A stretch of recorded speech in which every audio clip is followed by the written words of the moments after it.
ఆస్తులు ఆస్తులు కావు, వాళ్ళ విలువ లేదుగా. వాళ్ళేమో కూల్స్తారట, వాళ్ళకు నష్టం జరగదట, వాళ్ళ పట్ల మానవత్వం లేదట. వీళ్ళకు ఈ కాంగ్రెస్ పార్టీ ప్రభుత్వానికి అధికారులకు మానవత్వం లేదట. అక్బరుద్దీన్ ఓవైసీ కాలేజీలో మాత్రం 10,000 మంది స్టూడెంట్స్ ఉన్నారట. దాన్ని కూల్స్తే సల్కం చెరువులో ఉంది. అది ఇది నేను చెప్పింది కాదు. ఈ రాష్ట్ర ప్రభుత్వం సల్కం చెరువులో అక్బరుద్దీన్ ఓవైసీ కళాశాల నిర్మాణం జరిగింది అని చెప్పి రాష్ట్ర ప్రభుత్వమే స్పష్టం చేసింది. చేసినప్పుడు కూల్చాలనా లేదా మీరు చెప్పండి అన్న. వాళ్ళ గత ఏడాది నోటీస్ ఇచ్చారు. నోటీస్ ఇచ్చినప్పుడు ఏం చేయాలి రాష్ట్ర ప్రభుత్వం? మీరు ఈ విద్యా సంవత్సరానికి అవకాశం ఇస్తున్నాం, నెక్స్ట్ విద్యా సంవత్సరానికి మీ కాలేజ్ ఉంచమని చెప్పాలి. ఎందుకు చెప్పిన ప్రభుత్వం?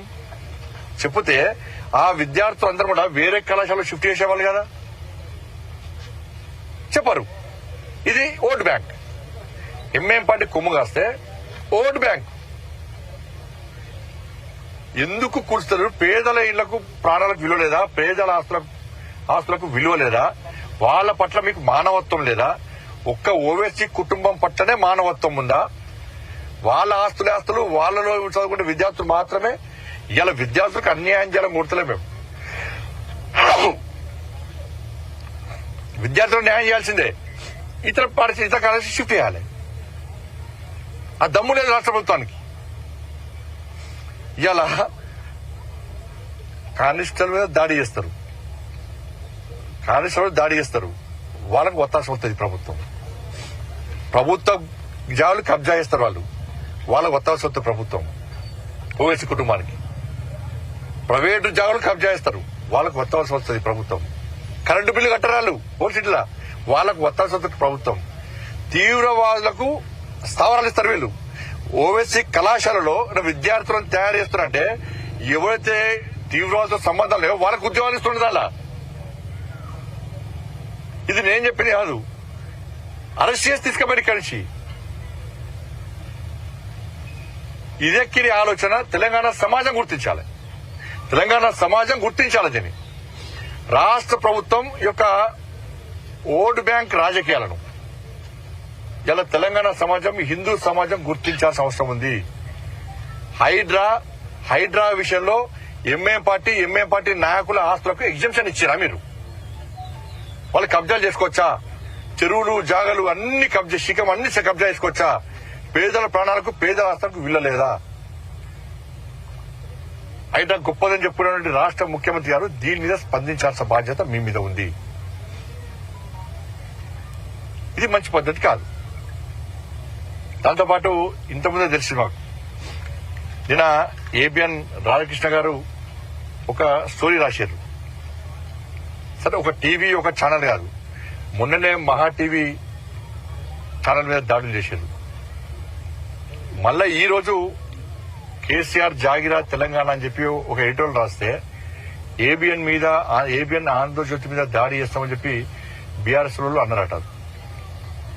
ఇది మంచి పద్ధతి కాదు. దీని ప్రధాన కారణం ఎవరంటే రాష్ట్ర ప్రభుత్వం యొక్క చాటకాంతనం. ఇప్పుడు మహా టీవీ మీద దాడి చేసినప్పుడు ఈ రాష్ట్ర ప్రభుత్వం కఠినంగా వివరిస్తే, ఆ గుండాలను కఠినంగా శిక్షిస్తే ఈ పరిస్థితులు ఉత్పన్నం కావు. ఎందుకు తీసుకోరంటే వీళ్ళు వాళ్ళు ఒకటే, బీఆర్ఎస్ కాంగ్రెస్ ఒకటే. నువ్వు కొట్టినట్టు నేను ఏడ్చినట్టు చేస్తా అన్నటువంటి ఆలోచనతో వీళ్ళిద్దరు ఉన్నారు. మహా టీవీ మీద దాడి చేసినటువంటి నిందితులను నామమాత్రంగా రిమాండ్ చేసిండు, ఏదో కథ బెయిల్ ఇచ్చిండు, కథ పంపించింది. బెయిల్ ఇచ్చే ఆస్కారం కావాలని రాష్ట్ర ప్రభుత్వం ఇచ్చింది. ఆ రోజు కఠినంగా వివరిస్తే ఇలా ఏబిఎన్ మీద దాడి చేస్తాం అనేవాళ్ళు కాదు. ధైర్యంగా మీద దాడి చేస్తామంటే నేను అడుగుతున్నా, ఇప్పటికే మరి రామచంద్రరావు గారు ఆదేశించారు యువమోర్చాలను. ఇలా బీఆర్ఎస్ పార్టీకి ఒక ఛానల్ ఉన్నది. ఇలా ఏబిఎన్ మీద మీరు దాడి చేసి చూపెట్టండి. ఏబిఎన్ మీద దాడి చేసి చూపెట్టండి. చుక్కలు చూపెడతారు మా వాళ్ళు. యువమోర్చా కార్యకర్తలు రెడీ ఉన్నారు. మీకు అక్కడక్కడ 10 మంది 20 మంది వస్తారు. మీకు మా వాళ్ళు 100 మంది ఉన్నారు.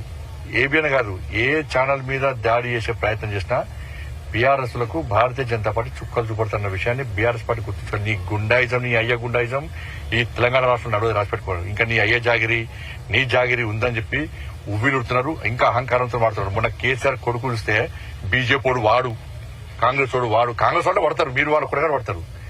ఇంకొకసారి బీజేపీలను వాడు వీడని వాడితే బిడ్డని కాన్వాయి రోడ్ల మీద ఎదుర్కొంటూ చేస్తాం. బిడ్డ నువ్వు తమాషాలు చేస్తున్నావు బాగా. నీ అయ్యని చూసి నీ బతికేంది, మీ అయ్య బతికేంది, మీ బతికేంది. ఎస్, రాధాకృష్ణ అనేది వాస్తవం. తెలంగాణ ఉద్యమం కంటే ముందు మీ ఆస్తిపాస్తులు ఏంది, నీ కుటుంబ ఆస్తిపాస్తులు ఏంది? 3 తల షర్ట్ వేసుకున్నావు నువ్వు, నీ కుటుంబం అంతా 3 తల షర్టు కింద రబ్బర్ చెప్పులు వేసుకున్నారు. మీరు ఫోటో చూపడతా. ఇవాళ మీ 1000 కోట్ల ఆస్తులు ఎక్కడి నుంచి వచ్చినాయి? 1000 కోట్ల ఆస్తులు ఎక్కడి నుంచి వచ్చినాయి నీకు?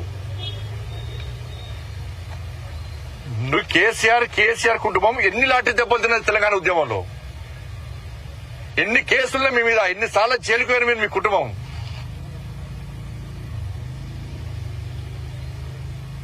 తెలంగాణ రాష్ట్రం అప్పుల పాలైంది. కేసీఆర్ కుటుంబము 1000 కోట్లు సంపాదించారు. ఇవాళ దుబాయ్ లో, మస్కట్ లో, అమెరికాలో మొత్తం పొట్టు వ్యాపారాలు చేస్తున్నారు. ఎక్కడ చేసిన మీ పైసలు చెప్పండి? వ్యాపారాలు చేసిరా? ఇలా ఉద్యమ సమయంలో ఈ కేసీఆర్ అనే వ్యక్తి ప్రచార రథం లోన్ తీసుకుంటే, లోన్ కట్టకుంటే ఈయన మెడల్ బట్టి కింద దించి ప్రచార రథం కూడా కూర్చుకపోయారు. ఈయన లోన్ తీసుకొని వెహికల్ కొనుక్కుంటే ఫైనాన్స్ పైసలు కట్టకుంటే ఫైనాన్స్ కూడా వచ్చి ఈయన మెడల్ బట్టి దించి ఆయన కారు కూడా గుంజుకపోయారు. ఫైనాన్స్ పైసలు కట్టలేని స్థితిలో ఉన్న కేసీఆర్ కుటుంబం ఇలా ఇన్ని 1000 కోట్ల రూపాయలు ఎక్కడి నుంచి వచ్చినాయి? నా కొడుకన్నా ఒక కాస్ట్లీ షర్ట్ వేసుకుంటే ఈ లుచ్చాగాళ్ళు, ఈ ఫాల్తీగాళ్ళు సోషల్ మీడియా పెట్టి ట్రోల్ చేసినా. కేసీఆర్ కొడుకు ఎవరితో కొట్లాడుతాడో తెలుసా మీకు? కేసీఆర్ కొడుకు మా కొడుకుతో కొట్లాడతాడు. కేసీఆర్ కొడుకు నా కొడుకుతో కొట్లాడతాడన్న. వాడు స్థాయి గది, అనే స్థాయి. కేసీఆర్ కొడుకు స్థాయి గది. అంటే మా పిల్లల గారు బట్టలు వేసుకోవద్దన్నా, కాస్ట్లీ బట్టలు వేసుకోవద్దన్నా, షూ వేసుకోవద్దన్నా, బండ్లు కొనుక్కోద్దన్నా, బిచ్చపులొక్క తిరగాలన్నా. మేము మా పిల్లలు ఒక్క కాస్ట్లీ షర్ట్ వేసుకుంటే బండి సంజయ్ 1000 కోట్లు సంపాదించిన ప్రచారం చేస్తాను ఈ ఫాల్తీ సోషల్ మీడియాలో. నేను కొనక్కనే మొన్న ఇల్లు కొనుక్కున్నా. నేను సవాల్ చేస్తున్న కేసీఆర్ కుటుంబాన్ని, కేసీఆర్ కొడుకును, నువ్వు, నీ అయ్య, మీ అమ్మ, మీ భార్య, పిల్లలందరూ రండి, ఏ గుడో పోదాం. నేను మా కుటుంబంతో సహా వస్తానని ప్రమాణం చేద్దాం. బినామీ ప్రాపర్టీస్ కూడా ప్రమాణం చేయాలి. బినామీ ప్రాపర్టీస్ కూడా ప్రమాణం చేయాలి. ఇలా రాధాకృష్ణ గారు మాట్లాడేది గదే మాట్లాడేది. ఇలా ఆ రోజు ఆంధ్రజ్యోతి దినపత్రిక మీ అయ్య ఉద్యమం చేయకుండా కూడా, మీ అయ్య తాగి ఫామ్ హౌస్ లో అన్నా కూడా తెలంగాణ ఉద్యమకారునిగా చూపట్టింది ఆంధ్రజ్యోతే. ఏబిఎన్ ఆంధ్రజ్యోతి చూపట్టింది ఆ రోజు ఏబిఎన్ మంచిది కాదు. ఆ రోజు మంచిది ఏబిఎన్, మంచి పత్రిక, మంచి ఛానల్, దమ్మున్న ఛానల్ అప్పుడు. కానీ ఇప్పుడు మాత్రం మంచిది కాదు. ఎందుకంటే నీ బండారం అంటే బయట, అసలు నీ స్వరూపం బయట పట్టింది కాబట్టి.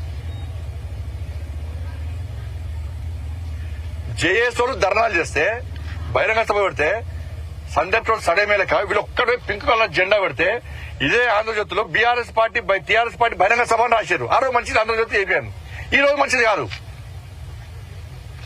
కేసీఆర్ కుటుంబం ఎన్ని ఆస్తుపాస్తులు సంపాదించినా కూడా తెలంగాణ రాష్ట్రం రావాలి. అనేక మంది బలిదానం అయిపోయారు. ఇంతమంది తెలంగాణ ప్రజల ఆకాంక్ష, ఆలోచన, ఆశయం ఒక లక్ష్యం పెట్టుకుని ఇలా యుద్ధం చేస్తున్నారు.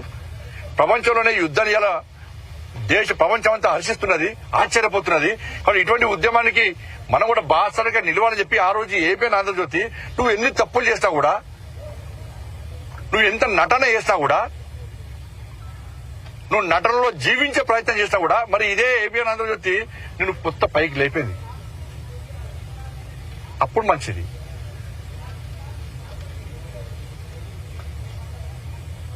కాబట్టి రబ్బర్ చెప్పులు, 3 తల షర్ట్ వేసుకున్నటువంటి, కారులోను ప్రచార రథం లోన్ కూడా కట్టలేనటువంటి పరిస్థితుల్లో ఉన్నటువంటి కేసీఆర్ కుటుంబానికి ఇన్ని 1000 కోట్ల రూపాయలు ఎక్కడి నుంచి వచ్చినాయి?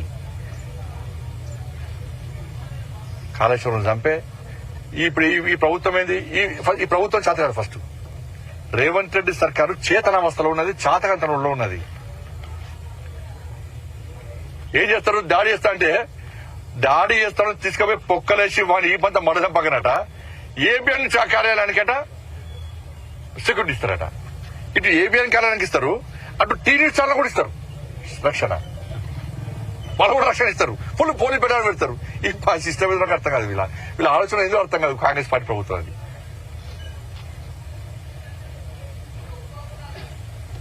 బేరస్తున్న వాళ్ళకు దొంగ కేసు పెట్టిన పేపర్ లీకేజ్ అని చెప్పేది. నాకు బెయిల్ లేకుండా జైలుకి పంపినా. హిందీ పేపర్ ఇవ్వడం లీక్ చేస్తాడా? సాయంత్రం 8 గంటలకు కూడా కేసు పెట్టారు. నాకు బెయిల్ లేకుండా వేసింది కేసీఆర్ ప్రభుత్వం. 317 జీవోకు వ్యతిరేకంగా కొట్టాడితే అరెస్ట్ చేసి నాకు బెయిల్ రాకుండా వేసింది అన్న కేసీఆర్ ప్రభుత్వం. ఇదే రేవంత్ రెడ్డి గారు మరి ఆలోచించాలి. నిన్ను డ్రోన్ కేసులో దానిలో అరెస్ట్ చేసి నీకు బెయిల్ రాకుండా 10 రోజుల పాటు జైల్లో ఉంచారు. ఏడవిందన్నా రేషచంద్ర గారు రోషం ఏడవింది, రేషం ఏడవింది, ఏమైంది? ఎందుకు కాంగ్రెస్ పార్టీ ప్రభుత్వానికి కేసీఆర్ కుటుంబం మీద ఇంత ప్రేమ, ఇంత అభిమానము? మీ ఇచ్చిపుచ్చుకునే ధోరణి ఏంది? కాళేశ్వరం విషయంలో ఏటీఎం గా మార్చింది వాస్తవమా కాదా? 1,00,000 కోట్లు దొబ్బిపోయింది వాస్తవమా కాదా? ఫోన్ ట్యాపింగ్ చేసింది వాస్తవమా కాదా? ఈ ఫార్ములా కేసులో కోర్టు కూడా మొట్టికాలేసి విచారణ చేసుకోమంటే ఎందుకు కేసీఆర్ కుటుంబాన్ని అరెస్ట్ చేయలేకపోతున్నారు? గొర్రెల స్కామ్, చేపల స్కామ్ వాస్తవమా కాదా? డ్రగ్స్ కేసులో కేసీఆర్ కుటుంబం ఉందా లేదా? ఫామ్ హౌస్ కేసులో ఎందుకు అరెస్ట్ చేస్తలేరు? ఇవి చెప్పిన స్కామ్స్ జరిగినా చెప్ప క్లారిటీ ఇవ్వండి. రేవంత్ సర్కార్ క్లారిటీ ఇవ్వండి. ఇవన్నీ స్కామ్స్ జరగాలని చెప్పు, లేకుంటే జరిగినా కూడా మాకు చేత కాదు, కేసీఆర్ కుటుంబాన్ని టచ్ చేసే దమ్ము మా దగ్గర లేదు అని చెప్తే మేము మాట్లాడు పని చేస్తాం. తెలంగాణ సమాజం కూడా ఆశలు వదులుకుంటారు. నన్ను చూడు, నా అందం చూడాలంటే ఇక చూడు ఏం చేయరు. పట్టుకుంటాము. నువ్వు ఎవరిని వదిలిపెట్టామంటారు వీళ్ళు. నువ్వు పట్టుకుంటే కదా వదిలిపెట్టడానికి. ఎవరైనా చట్టం తన పని తాను చేసుకుంటూ పోతుందట.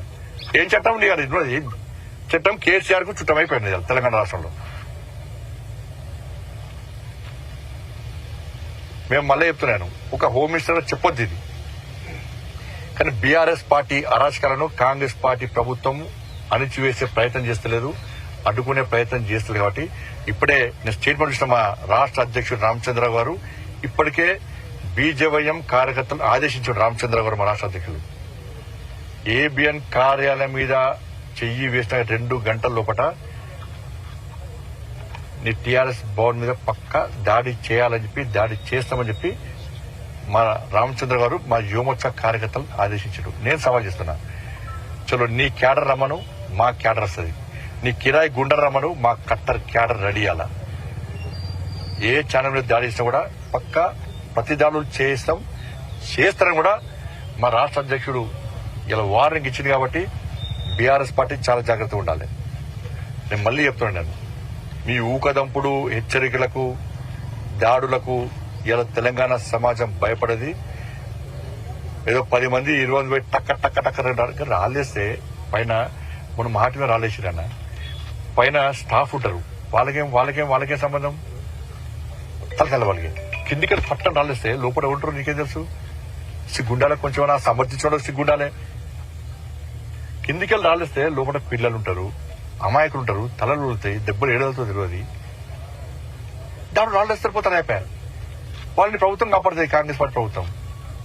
ఒక్కసారి భయం మీద చూపడితే ఇంకోసారి పడితే అడిగాడు. ఇదా మీ చాదగంతనం? టిట్వట్ భారతీయ జనతా పార్టీ కార్యకర్తలు సిద్ధంగా ఉన్నారు. బిడ్డ ఇటువంటి ప్రయత్నం ఉండి మానుకోండి మీరు. భారతీయ జనతా పార్టీ కార్యకర్తలు యుద్ధానికి సిద్ధం. మేము ప్రజాస్వామ్యాన్ని కాపాడతాం, మీడియాకు బాసటగా నిలుస్తాం, మీడియాను కాపాడుకునే ప్రయత్నం చేస్తాం. ఏబిఎన్ ఛానల్ కు ఇవాళ దాడి చేస్తున్నారు కాబట్టి ఏబిఎన్ ఛానల్ కు భారతీయ జనతా పార్టీ కార్యకర్తలు అండగా ఉంటారు. తెలంగాణ రాష్ట్రంలో వేలాది మంది, లక్షలాది మంది కార్యకర్తలు ఇవాళ ఏబిఎన్ కు అండగా ఉంటారు. మొన్న మహా టీవీ కూడా అండగా ఉండేది భారతీయ జనతా పార్టీ. వాళ్ళు వీళ్ళు వచ్చి చూసి విజిట్ చేసి రావచ్చు, కానీ ఫస్ట్ విజిట్ చేసింది, ఫస్ట్ అండగా ఉంటారని చెప్పి ధైర్యం ఇచ్చింది మహా టీవీకి భారతీయ జనతా పార్టీ. నేను ఫోన్ చేసిన, మా రాష్ట్ర అధ్యక్షుడు కిషన్ గారు ఫోన్ చేశారు. ఇవాళ ఏబిఎన్ కూడా భారతీయ జనతా పార్టీ కార్యకర్తలు అండగా ఉంటారు. మామూలు కిరాయి ఇష్టస్తులు కాదు, నమ్మిన సిద్ధాంతం కోసం నక్సలైట్లకు వ్యతిరేకంగానే కొట్లాడిన వాళ్ళం, టెర్రరిస్టులకు వ్యతిరేకంగా కొట్లాడడం, నమ్మిన సిద్ధాంతం కోసం, ఆ కాషాయపు జెండా కోసం, కమలం కోసం కొట్లాటోళ్ళం, తెగించి కొట్లాటోళ్ళం, ప్రాణాలను త్యాగం చేయడానికి కూడా సిద్ధంగా ఉండడం. కమిట్మెంట్ గల కట్టర్ క్యాడర్ మాది. అటువంటి క్యాడర్ ఇలా ఏబిఎన్ కు అండగా ఉంటది. మా యువమోర్చా రాష్ట్ర అధ్యక్షుడు మహేందర్ కూడా ఇలా వందల మంది కార్యకర్తలు తీసుకొని ఇలా ఏబిఎన్ ఛానల్ పోయి ఏబిఎన్ ఛానల్ కు పాసర్ గా ఉండడానికి సిద్ధంగా ఉన్నారు. ఇలా కేసీఆర్ కొడుక మీరు వస్తారా, మీకు కొమ్ము కాసి ఇంకొని తీసుకొని వస్తారా, రెడీ, దానికి మేము సిద్ధం. ధన్యవాదాలు.